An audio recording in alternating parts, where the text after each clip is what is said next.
West Coast Cookbook and Speakeasy with Chef Justice Putnam.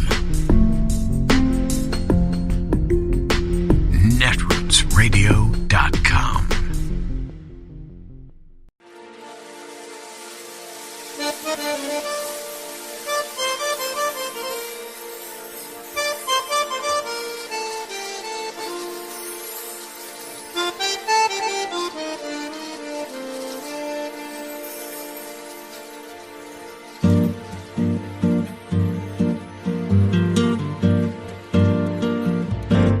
Je voudrais du soleil vert, des dentelles et des théâtres, des photos de bord de mer, dans mon jardin d'hiver.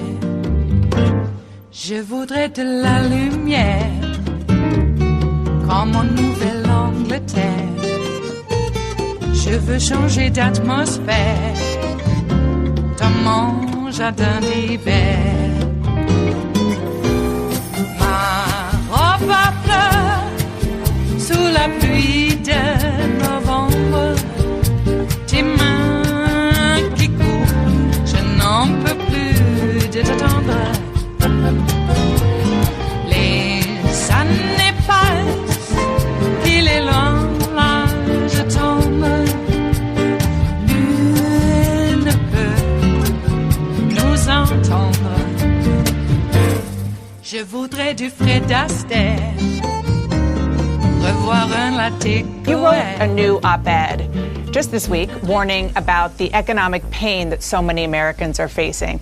Inflation is at a 40-year high. You have been working on economic issues your entire life. So do you think that inflation has peaked? And could the U.S. be facing a recession? Look, we have a lot of economic headwinds in front of us. But the way I see this is how families are experiencing it right now. And that is because of supply chain problems and because of price gouging from giant corporations. Families are paying more at the pump. They're paying more when they go to the grocery store. They're paying more when they try to buy hamburger. And so it is the responsibility of Congress, of the president, to get out there and make the changes we need to make to bring down those prices for families. And we can do that. We have the tools, but we got to get up off our rear ends and make it happen. Do you think that America is heading towards a recession if it doesn't act? If Congress and the president don't act? Look, we are in an uneasy economic moment, but I think talk of recession is way too early. We are doing better on unkinking the supply chain, and that helps. We also need to push back against the giant corporations that have decided not only are they going to pass along costs, they're going to take a big dollop of extra profits. And those are things that get our economy, I think the way to describe it is they get it out of whack. They get prices too high. We've got too many corporations that are doing too much profit gathering. But do keep in mind how strong many of the fundamentals are. The president has created 7.9 million new jobs in the first 14 months that he's been in office. Unemployment is low, and that is a very good sign. GDP is high. We're still seeing growth. So, sure, there's plenty to worry about. Obviously, Ukraine is another unknown in that. But I think that for me, it's less concern about recession over the long arc and more about the immediacy of what's happening to American families and what we in Congress, what our administration can do about it now. We do those things, you get the fundamentals back in line, and I feel better about where the economy goes. Well, you probably have seen some highly respected economists, from Larry Summers to Jason Furman, say that it is, in fact, what Congress did, the $1.9 trillion American Rescue Plan, that was too big and is now a contributing factor to inflation. I understand there are a lot of factors that contribute to inflation. Is this one of them? You know, Dana, when someone says too big, I hope that they go talk to the millions of small business owners whose businesses were saved because we actually put money into a rescue plan.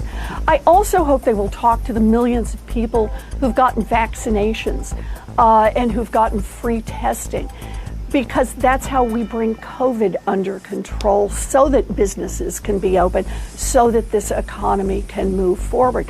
And talk to the millions of people who have jobs.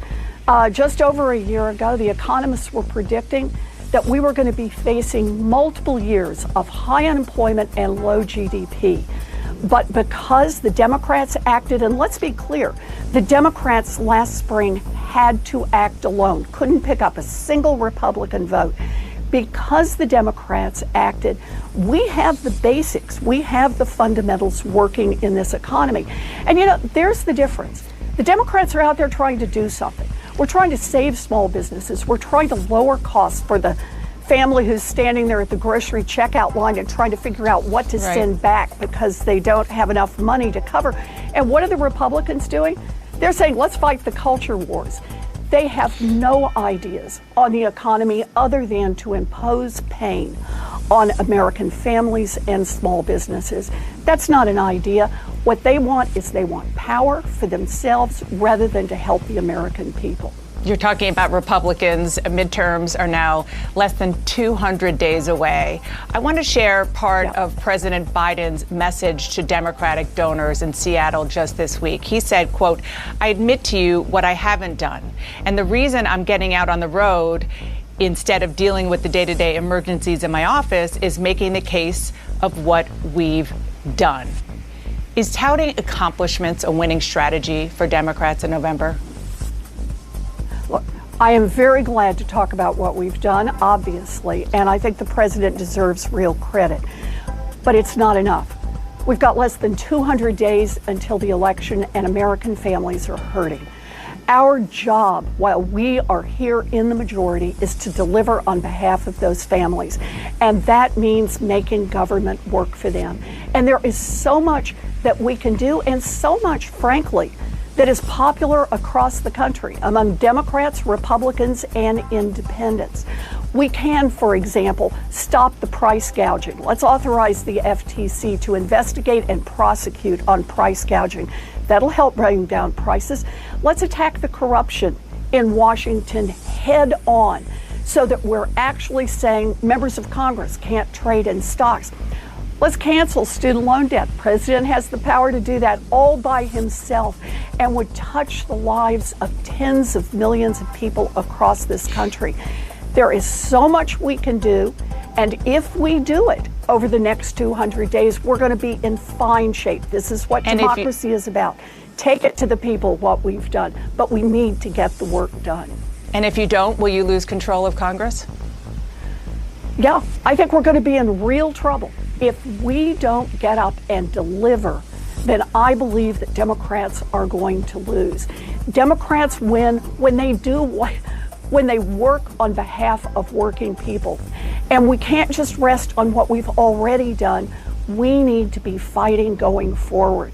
There are things that the American people elected us to do, and we still need to get out there and do them. We do that, then we're going to be fine at the elections. That's how democracy works, especially when we're up against a party that just wants to fight culture wars. That's not going to help people in their lives. Our job as Democrats is to help hardworking Americans, and we can do that. We can make government work, not just for the billionaires, not just for the giant corporations. We can actually make it work for everyone, but we need to get up and do it. President Biden just unveiled another $800 million package to help Ukraine. It's more heavy artillery weapons, tactical drones, economic help, and a new refugee program. But he's almost exhausted all of the money that you and Congress approved so far. What is Congress going to do when you return this coming week? If President Biden asks for more money in order to support Ukraine, either militarily or for humanitarian relief, then I will support him in that. And I believe all of the Democrats will.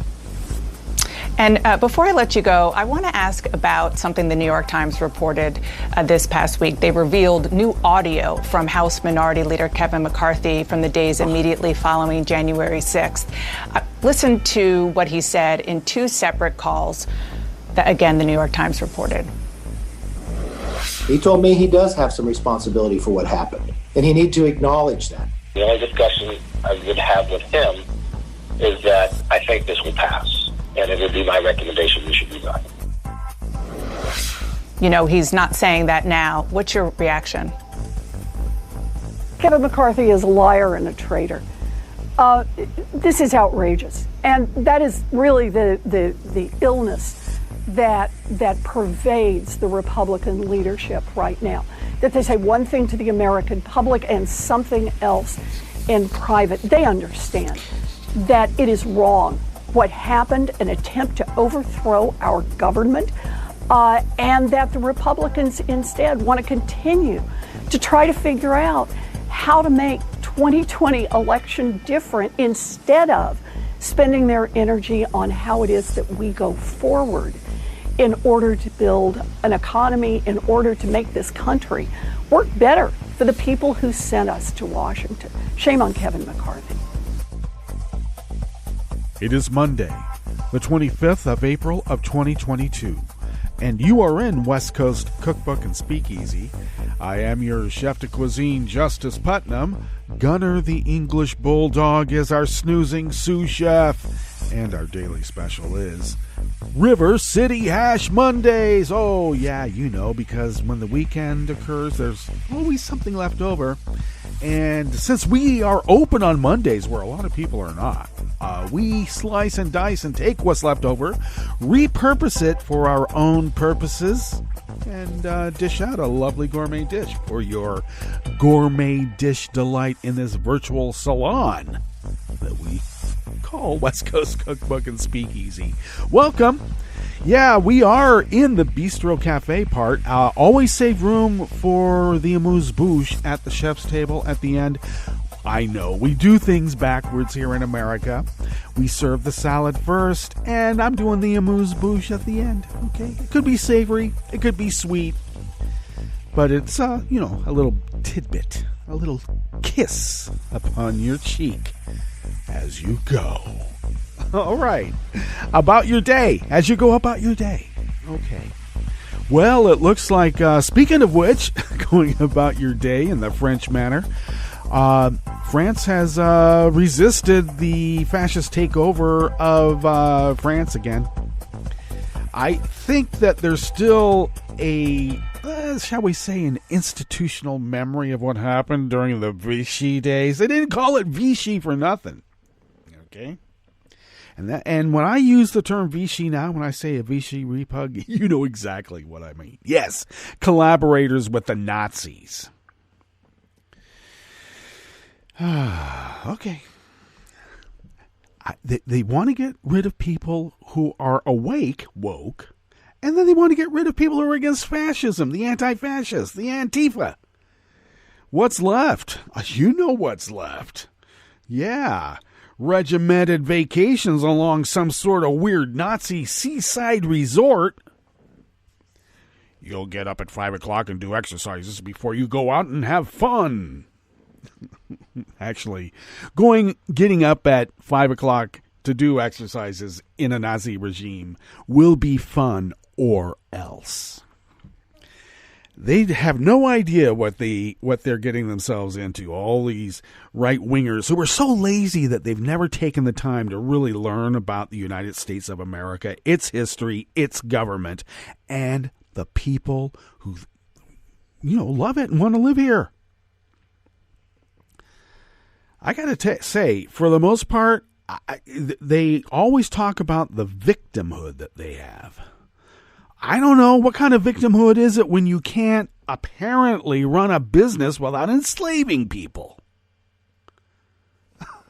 Give me a break. I got to tell you, I joke about eating the rich, but the rich are just like a few steps from being cannibals to slavers. Yeah, I'll stutter it out. Very small, little line between the two, if you ask me. Because what it does is well, you're essentially dehumanizing that object that's before you that has some sort of, I don't know, material gain. Work them to death and then eat them. They're not humans anyway. I mean, we do it with our own beast of burdens. You know, yeah, sure, the meat gets a little tough. But, you know, it's different with a human. Apparently.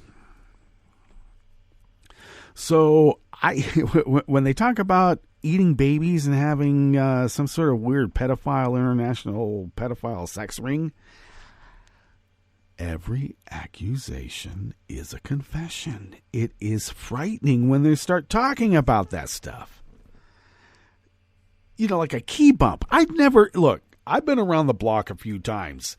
And when I say a few times, I mean lots and lots of times. And I've sat in many, many, many a clandestine gathering in our day. Have you ever heard the term key bump? I'm thinking, that's some sort of new lingo that the kids got because the only people who know about key bumps are those who have done it. Key bump. That's what they call it. Okay. Yeah. Key bump, drug, sex-fueled sex parties. Drug-fueled sex parties. Orgies, he called it. And then some photographs up here of him being involved in such. So, if we are aware of the order of things, he was made aware, probably by law enforcement, because there is a thing called discovery, that they were in possession of these photographs showing him being in this key bump fueled sex orgy. Oh, it was only on a cruise, and you get crazy on a cruise. Yeah, when we, like I've said before, in fact, I might have said it on Tim Coromall's show. Yeah, check it out. Check out Tim Coromall's show. I had another appearance there. Some of us are regulars. In fact, all of us are. Anyway, I made mention that, not only is every accusation a confession, but they want to get out ahead of the story too, don't they? Don't they? And it also makes me wonder about DeSantis now wanting to get rid of the cruise industry. What happened on some of his little junkets? One wonders. Because we already know, if you don't, I'll just remind you, DeSantis has quite a history with the young'uns. What's wrong with having, like fun and games with some young, tanned Florida girls? And when I say girls, I mean girls. Not women, girls. Quite a history. So, they think this is, I don't know, it's like Roman Polanski in France. Everybody has like a 13-year-old girlfriend. Come on. You're not a real French aristocrat until you have a 13-year-old girlfriend. How many times have I heard that before from, I don't know, not French aristocracy, let me tell you. I haven't heard it from them. But I have heard it from folks who like to blame it. So, blame whatever their behavior is on something else when someone else is doing it. I'm just like equal time. Fair and balanced. All right. Sounds like an excuse to me. And it is. Okay. So, every accusation is a confession. And we're in deep doo-doo. Because there's still, it seems like, a virulent segment of our society who are just batshit crazy. Before we could just dismiss them, the Giant Bird Society, they're just a bunch of extremists. Even Goldwater says they're off the wall. And Goldwater was off the wall by himself. All by himself he was. But yeah, the Birches were too much for Goldwater. And when people heard that, if they're too crazy for Goldwater, they got to be batshit crazy. I don't know. Was it attrition that got rid of us? So, no, we're actually even greater numbers than before. We actually have a greater belief as a majority that, well, due process and equal protection for all means exactly that.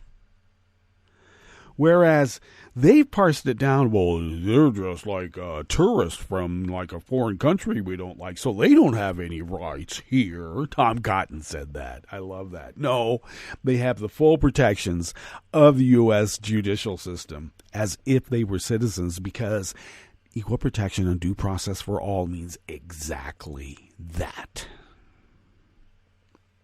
If you're visiting and there's some transgression that occurred to you, you have all the expectations that there will be an investigation into whatever crime was perpetrated upon you by private individuals or government. That's why this Remain in Mexico policy that we'll be speaking about is so onerous. We're talking international law here. Apparently, we don't have to follow international law.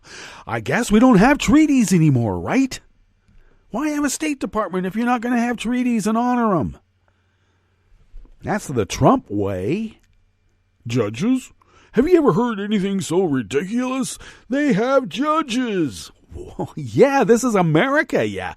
Right-wing, I don't know, mobster?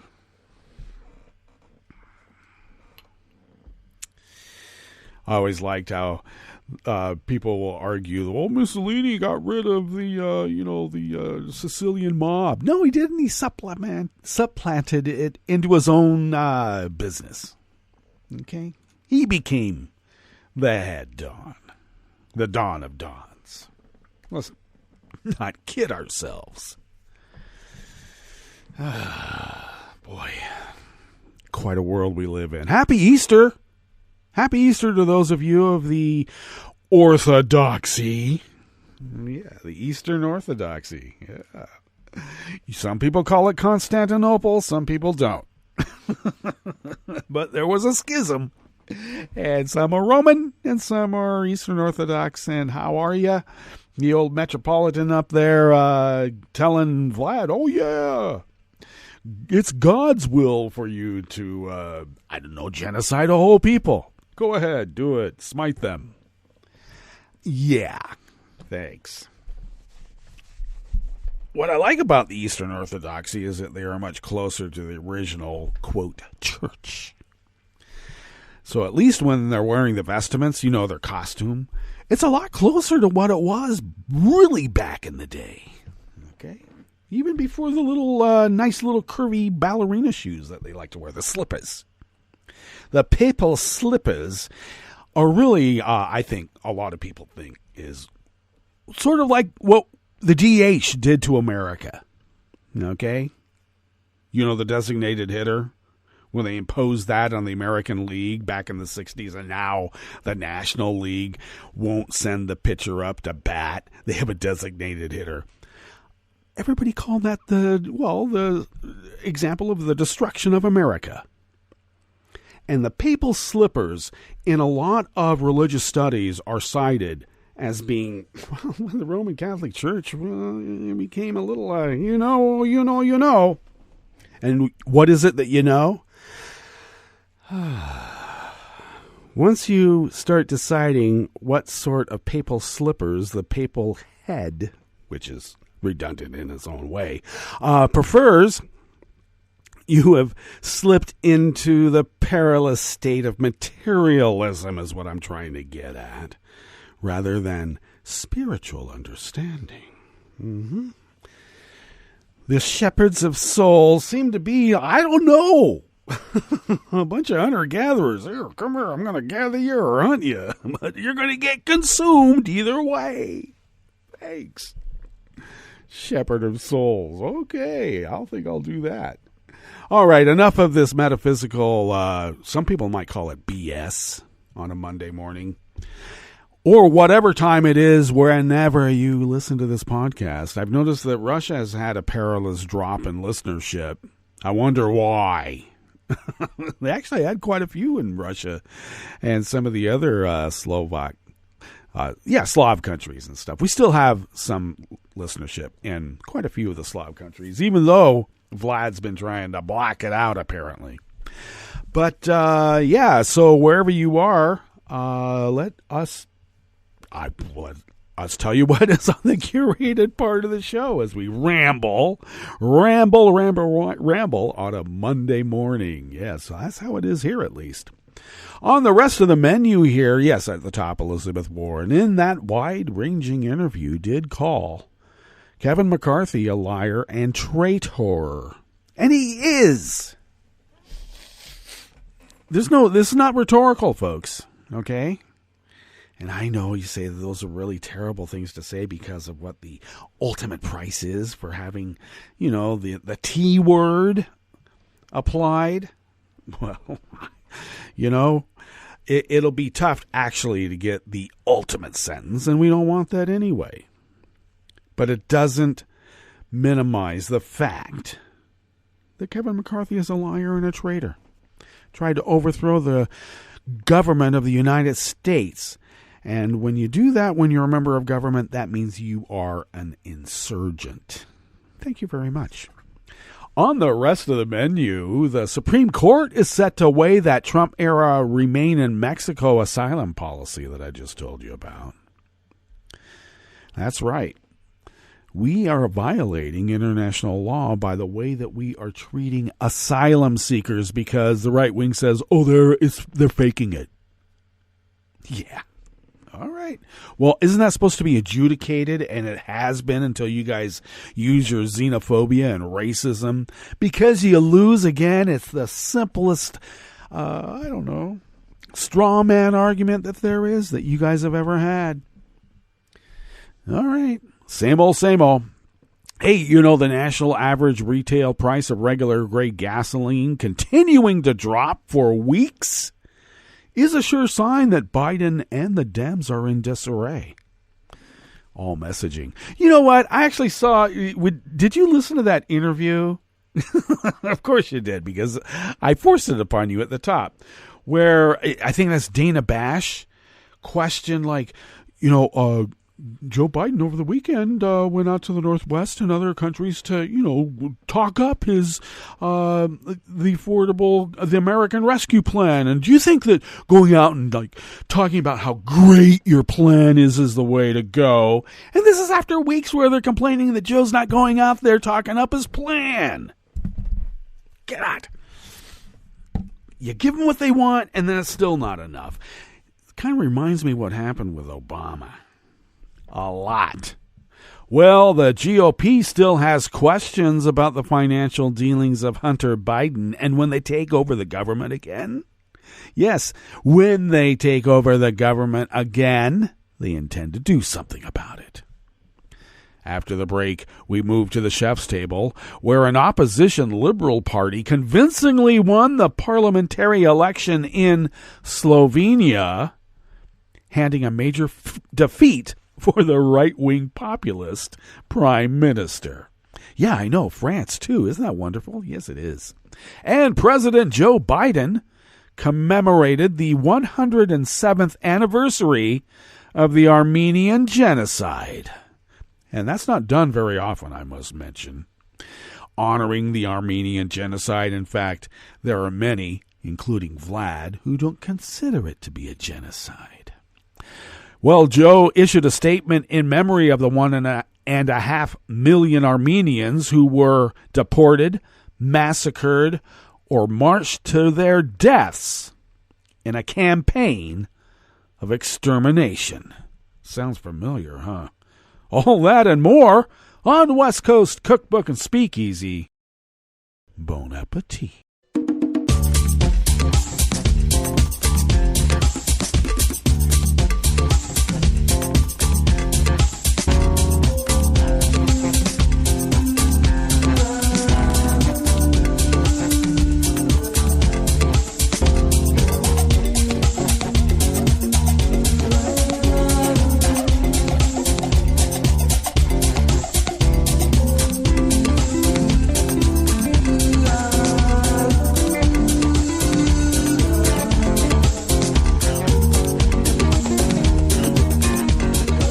near the bottom of our homepage at netrootsradio.com. To the right of the page is the chat room link, and the chat room is monitored by Kelly Lincoln. Thank you, Kelly.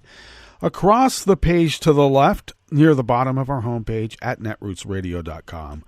Across the page from that chat room link to the left is the link to our Patreon page. And do please become a recurring Patreon of Netroots Radio. It would really help us. If you could afford an espresso-type coffee drink, for instance, and if you could afford to send those funds our way once a month, it really helps us pay our bills. I just noticed the ISP bill just went up again. I don't know. They keep threatening about throttling. All right. I guess I'm going to have to get the upgraded service that they keep saying that I need. And they're going to get me one way or the other. And if they get me, that means they've got you too. Because I got to tell you, we pay our bills. And when we pay our bills, we continue to resist the powerful forces arrayed against representative democracy worldwide in our small resistance way. And we have you to thank for your generosity in allowing us to do so, all kidding aside. So if you could, help us, it would really help. If you would like to follow Netroots Radio on Twitter, do so at Netroots Radio. Tom takes care of that. Thanks, Tom. Follow me on Twitter at Justice Putnam. I post the show notes and links diary on Daily Codes about 10 minutes before showtime. Get that posted up on Twitter for now. Do you smell that musky odor in the air? Yeah, I'll get it out. Smells like, it's strong musky odor. Ugh. Anyway, for now, we get it up on Twitter. We'll see how long that lasts. We could be going the way of the Facebook suspensions real soon. Just you watch. Free speech zone usually means that the right-wing fascists get rid of all the liberals. Just you watch. We've seen it before. I've told everybody late last night, I still have a MySpace account, and I bet you do too. And MySpace might want to start hiring a few more people because I see maybe a rejuvenation of MySpace. Because you can also share your music too. That's what I did. Okay, yes, if you would like to follow the show on Twitter, for now, do it at Cookbook West and pick up podcasts by way of Spreaker, Stitcher, TuneIn, iHeart, YouTube, iTunes, etc., etc., etc., and the deep archive of the whole of the Netroots Radio Library. And we're still putting them in. When I say whole, I mean from the years and years and years of the different shows, including the previous incarnation of what West Coast Cookbook and Speakeasy was. It came after something. What was it after? Well, anyway, it's all there at the Deep Archive, the Netroots Radio Library, the Deep Archive, our Netroots Radio Deep Archive Library. I'm going to get it out this Monday. Is at the Internet Archive at archive.org. Okay, a little disjointed, but I guess it's because it's Monday. That's my excuse, and I'm going to stick with it. They have their excuses. We have ours. Alrighty. First off right here in what we call the Bistro Cafe of this salon we call West Coast Cookbook and Speakeasy on this fine River City Hash Mondays, of course, comes from the Associated Press because once again, when I'm assured that Reuters doesn't have any of, Vlad's hand in it, we'll start sourcing Reuters again, but I'm a bit worried. Anyway, it's one of the reasons why, we don't use the Epoch Times, okay, unless it's for a point of derision, and then we'll mention the Epoch Times. We care about where we're sourcing, and for now, the Associated Press is our go-to. All right. Oh, I should mention that because it's from the Associated Press, Elliot Spagat penned this piece. When a woman gashed her leg in mountains inhabited by snakes and scorpions, she told Yoel Ubeda to take her 5-year-old daughter. Ubeda refused to let the mother die despite the advice of their smuggler and another migrant in a group of 7 and helped carry her to safety by shining a mirror in sunlight to flag a U.S. Customs and Border Protection helicopter near San Diego. The motorcycle mechanic who used his house in Nicaragua as collateral for a $6,500 U.S. smuggling fee says the worst day of his life was yet to come. Arrested after the encounter with U.S. agents, Ubeda learned 2 days later that he could not pursue asylum in the U.S. while living with a cousin in Miami. Instead, he would have to wait in the Mexico border city of Tijuana for hearings in U.S. immigration court under a Trump-era policy that will be argued tomorrow, Tuesday, before the U.S. Supreme Court. President Joe Biden halted the Remain in Mexico policy his first day in office.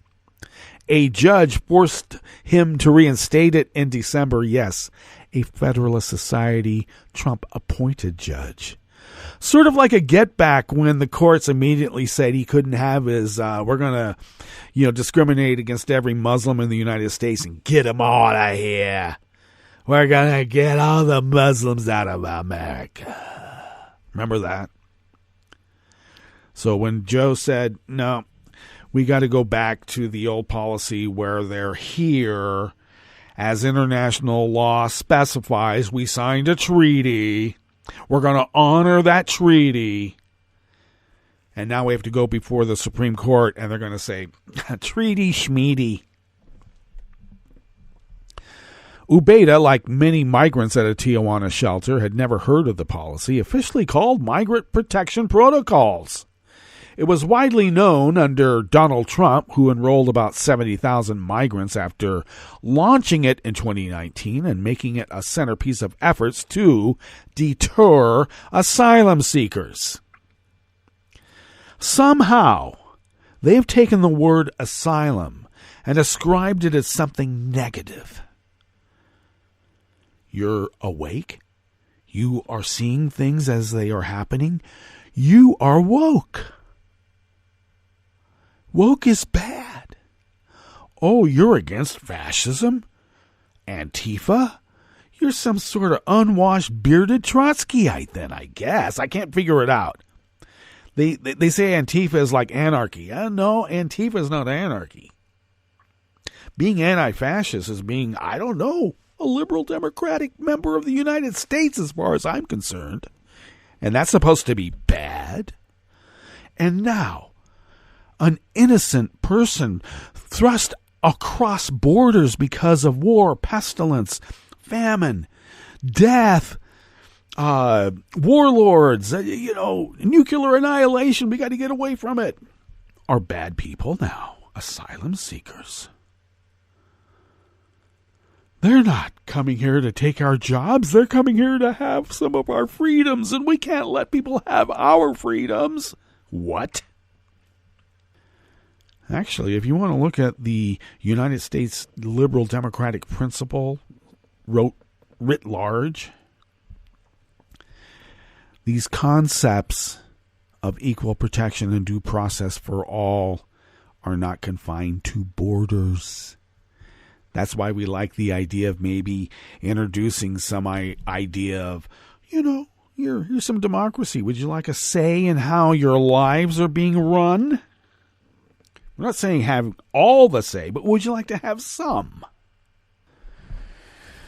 How far we've fallen.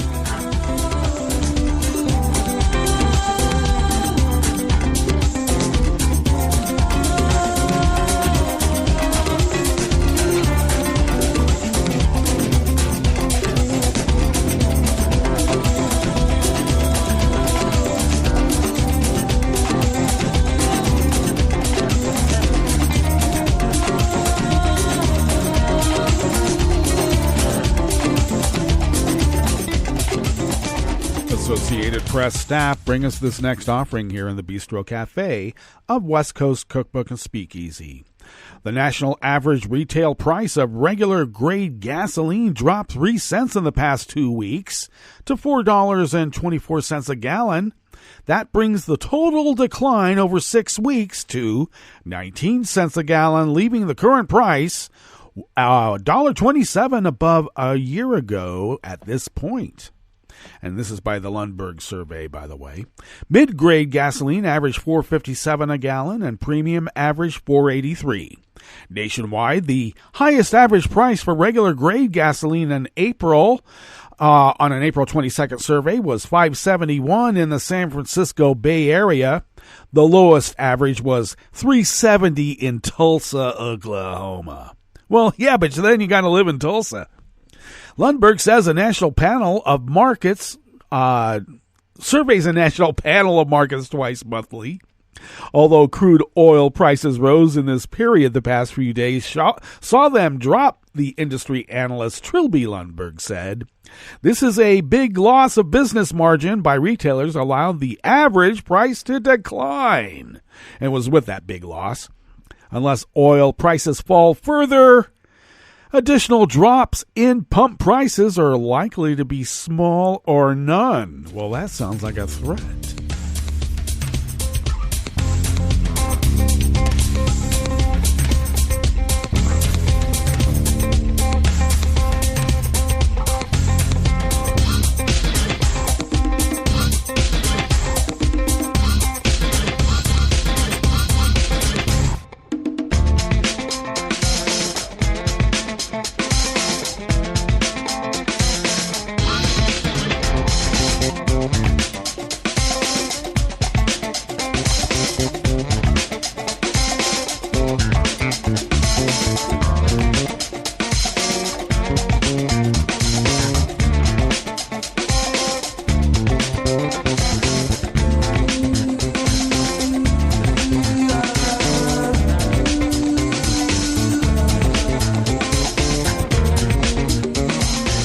Norman Merchant, Farnoosh Amiri, and Eric Tucker bring us this final offering here in the Bistro Cafe of West Coast Cookbook and Speakeasy, River City Hash Mondays. Intelligence officials had gathered to brief select members of Congress on future threats to U.S. elections when a key lawmaker in the room, number 3 House Republican Elise Stefanik of New York, tried to move the discussion to a new topic: Hunter Biden's laptop.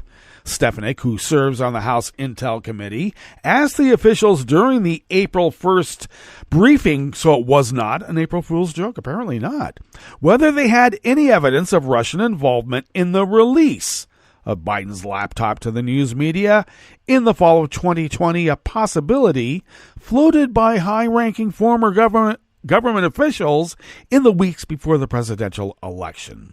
Intelligence officials told Stefanik the question would be better answered by law enforcement. Stefanik's query, shared with the AP by a person who spoke on condition of anonymity to discuss the classified meeting, reflects a widespread sentiment in the GOP that questions about the financial dealings of President Joe Biden's son remain unanswered, and they intend to do something about it. Yeah, exactly. Because I'm going to say it one more time, every accusation is a confession. Please. All right, let's get to our break. You can read the rest of the article on your own. Let's get to our break, and when we get back from that break, we will go through weather from around the world, and we will finish up with the stories that we have curated for you today. You're listening to West Coast Cookbook and Speakeasy, and we will be right back. You are listening to netrootsradio.com. Please hang up and try again.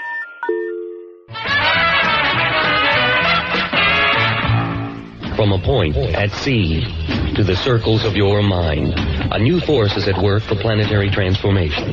New radio for a new Earth.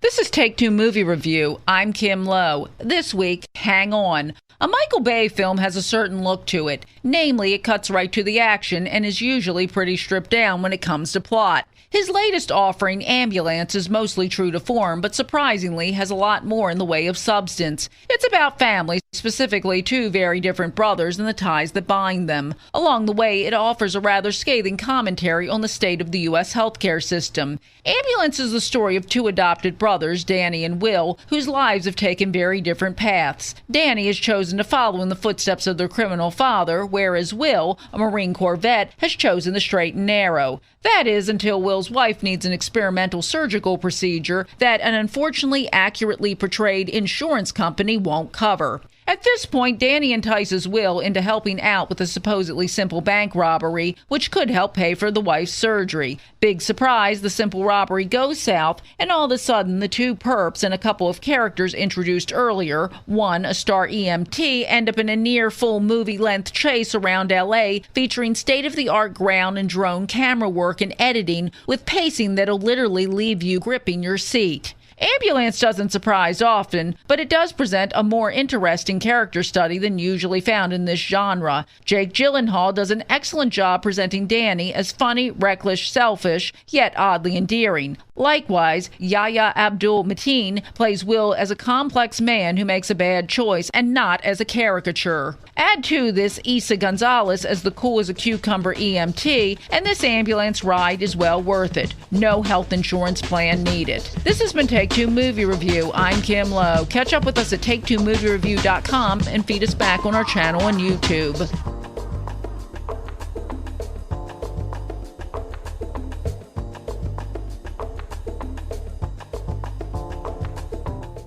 Hi, I'm Tom Hartman, and since you're listening to netrootsradio.com, show your progressive side and go to the donate button on the bottom of the homepage. It's progressives like you who power Netroots Radio and keep the progressive message beaming everywhere 24 hours a day. Just go to our donate button at the bottom of netrootsradio.com. Thank you for keeping progressive radio at full power.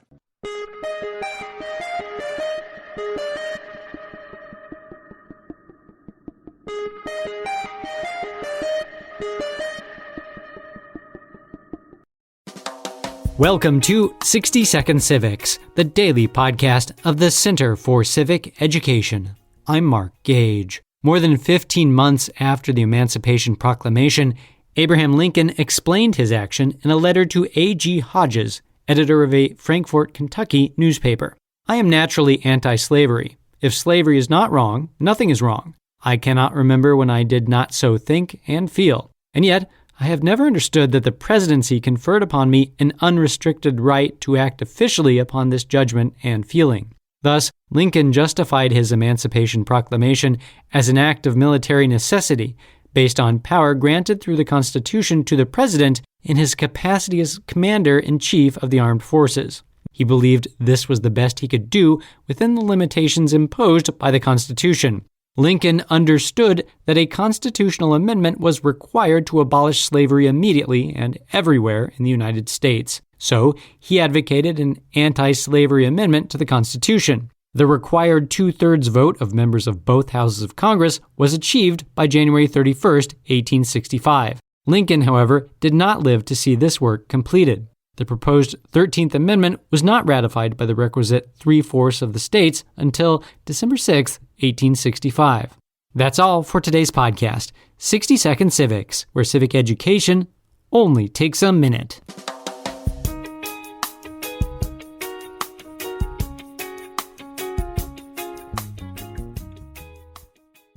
A firing squad or the electric chair? That's Richard Moore's choice. I'm Bill Newman, and this is the Civil Liberties Minute. What happened when Richard Moore entered a convenience store in Spartanburg, South Carolina in 1999 is not exactly clear. We do know for sure that he was unarmed and that he and the store clerk, James Mahoney, got into an altercation, and that the store owner kept a gun behind the counter, and that during the altercation, Moore, who himself was shot in the arm, shot the clerk who died. And then Moore grabbed a bag of money with $1,400 in it and fled. He was charged with murder, convicted, and sentenced to die. Another fact, drug companies have refused to supply drugs for executions, and so South Carolina, unable to secure lethal injection drugs, passed a law making the electric chair the state's default method of execution, with a firing squad as an alternative.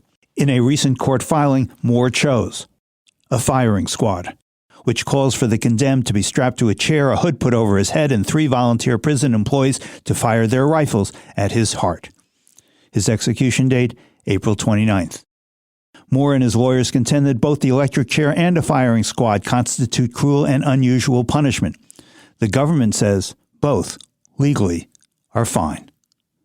The Civil Liberties Minute is made possible by the ACLU because freedom can't protect itself.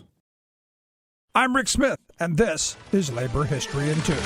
On this day in labor history, the year was 1969. The governor of South Carolina sent 1,000 state troopers and National Guardsmen to Charleston, South Carolina. They were sent there to deal with the striking hospital workers who wanted union recognition. The strike had started on March 19th at the Medical College Hospital. A little over a week later, more than 60 black workers from the Charleston County Hospital joined the strike in solidarity. The governor was determined to use every tactic at his disposal to break the strike. He worried that if the strikers were successful, unionization efforts would spread throughout the other sectors of state employees. During the strike, a hotel room of one of the union organizers was bombed by an unknown assailant. Soldiers with bayonets marched through the streets of Charleston. Hundreds of picketers were arrested, including teenagers who had joined the protest. The governor had gone as far as imposing a 9 p.m. curfew on people to keep them off the streets. But the workers were determined to win their rights. The United Auto Workers sent $10,000 to support the striking workers. Civil rights leaders from across the nation came to South Carolina to support the workers. Andrew Young and Ralph Abernathy of the Southern Christian Leadership Conference were among those who were arrested. Coretta Scott King, the widow of Dr. King, gave a speech saying, "Hospital workers have been working full-time jobs at part-time pay. After all, $1.30 an hour is not a wage, it is an insult. I also have another interest in being here," she said, "and that is many of the hospital workers throughout our nation are women, black women. Many of them are the main supporters of their families." The hospital workers were able to win a grievance process and modest pay increase. Although they did not win union recognition, they inspired hospital workers across the country.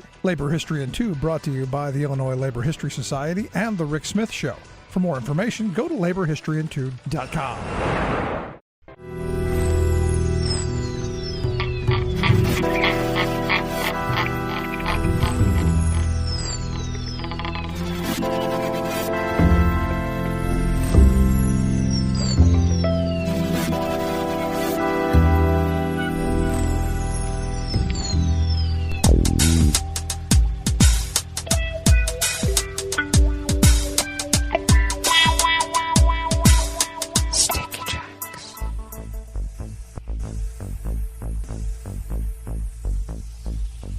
Thank you for accompanying us here to the Chef's Table at West Coast Cookbook and Speakeasy.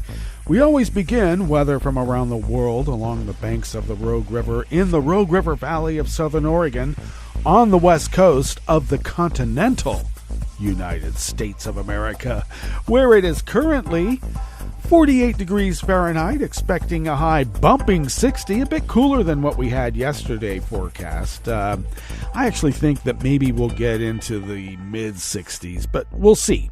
Generally cloudy today with winds out of the northwest at 5 to 10 miles per hour. Very small chance of precipitation throughout the rest of the week. We will be overcast tonight with lows in the mid-30s.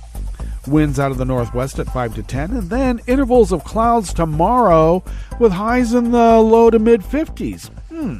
Winds remaining out of the northwest at 5 to 10 miles per hour. Confirmed cases of coronavirus have not been updated as is usually the case. Hopefully we'll get them by showtime tomorrow, but sometimes it's posted later on in the day on Tuesday here on the West Coast, the continental part of the United States. Because there's a lot more of us where we come from. There is. So, but we now stand at 428,070, and our deceased stands at 528. And that's the numbers that were on Friday, but they have not been updated over the weekend.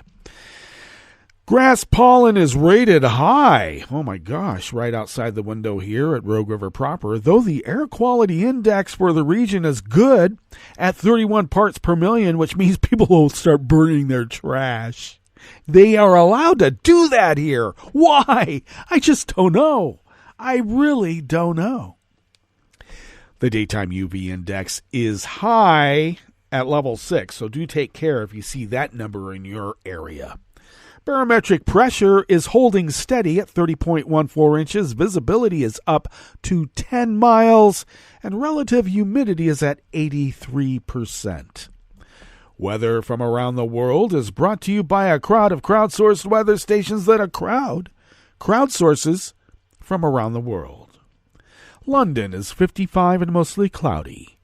Gay Paris is 62 and sunny. Rome is 68 and fair. Kiev, yes, it will be Kiev, not Kiev. Kiev is 66 and cloudy. Kabul, remember when we were there for a long time too, is 62 and clear. Hong Kong, hi. Hi, Hong Kong. Did you hear that Cantonese is becoming a dead language and it's mostly Mandarin? I think there's still a lot of Cantonese spoken in Hong Kong. Just saying. They are currently 80 degrees and partly cloudy. Tokyo is 66 and partly cloudy. Sydney, Australia is 63 and cloudy. San Francisco, California is 52 degrees and partly cloudy. And New York is 56 degrees Fahrenheit and cloudy. And that is weather from around the world, brought to you by a crowd of crowdsourced weather stations that a crowd crowdsources from around the world.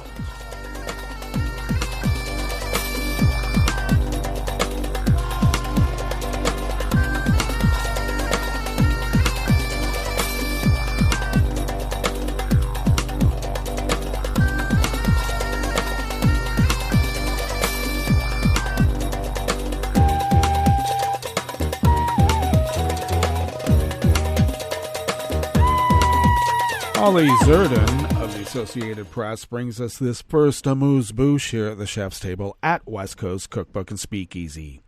An opposition Liberal Party convincingly won Sunday's parliamentary election in Slovenia in a major defeat for populist Prime Minister Janez Janša. Or is it Janez Janša? I think it's Janez Janša, who was accused of pushing the small European Union country to the right, actually the extreme right, while in office. The Freedom Movement won nearly 34% of the votes, compared with around 24% for the governing conservative Slovenian Democratic Party, state election authorities said after counting over 98% of the ballots.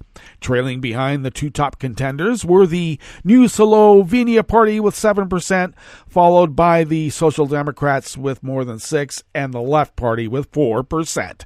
The results mean the Freedom Movement, a newcomer in the election, appears set to form the next government in a coalition with smaller leftist groups.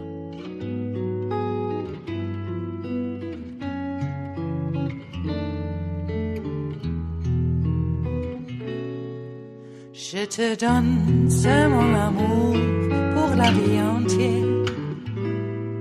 La promesse de me trouver à tes genoux.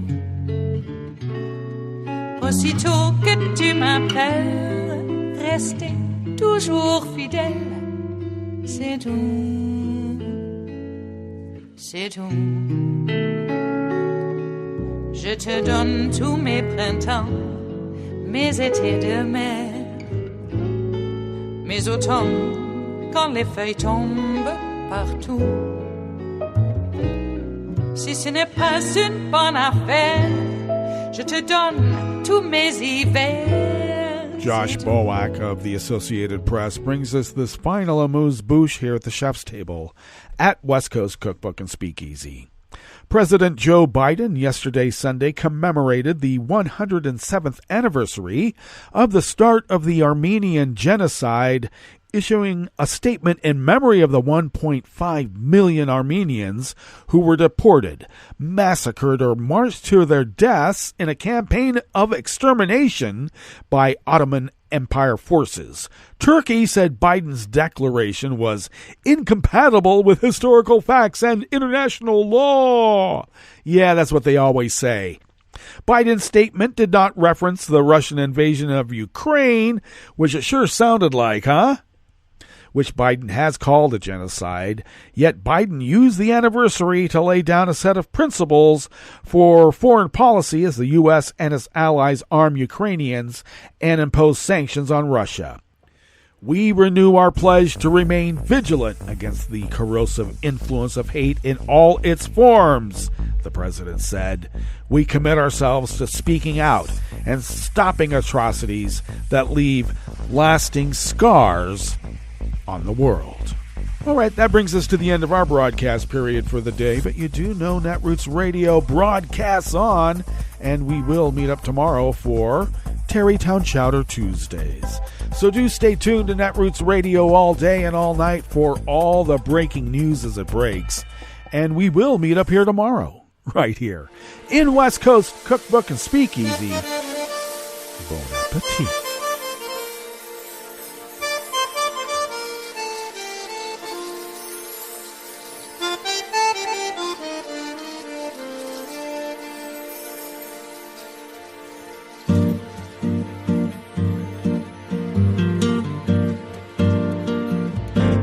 Je voudrais du soleil vert, des dentelles et des théâtres, des photos de bord de mer, dans mon jardin d'hiver.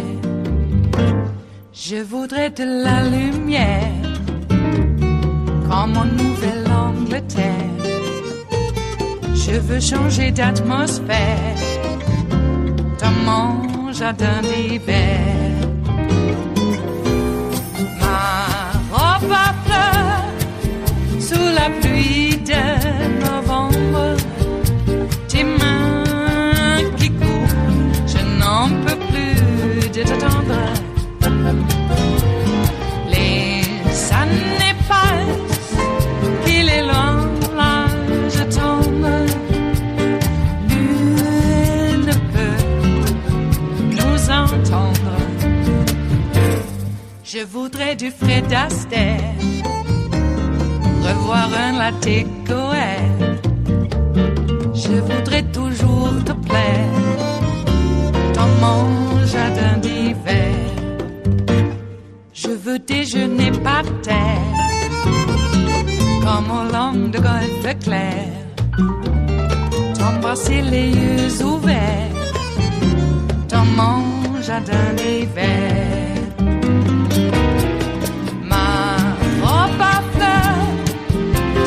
Pluie de novembre, tes mains qui courent, je n'en peux plus de t'attendre.